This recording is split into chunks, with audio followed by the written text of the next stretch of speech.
U-Azola Mlotywa noneminyaka eyi-18 upase isubject zakhe eziyi-8 nalapho efumane khona ii-distinctions eziyi-7.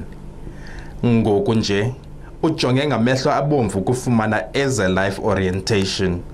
Amaphupha akhe abamekile kude kube ngoko ufuna ukuyofunda izifundo zoba ngumongi kwidyunivesithi yaseNtshona Koloni. Bingenzekanga surely and without doubt, like hopefully, like nam ngendingomnye waba like ebezobonwa as one of the top achievers.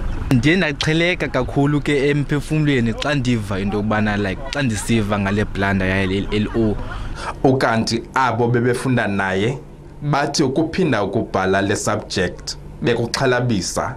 No, iphepha libhalekile lona namhlanje khange beyile ndibe esikoleni bizoba yiyo ngoba sizapha sixhalabile esikoleni iphepha lizoba nzima.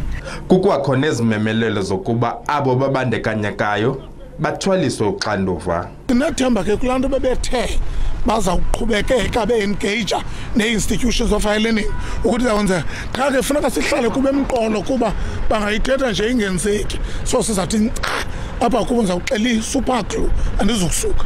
Iziphumo kulindeleke ziphume kwiveki yokuqala yenyanga ezayo. Abongile Yankees kwiindaba ze-SABC eGcuwa.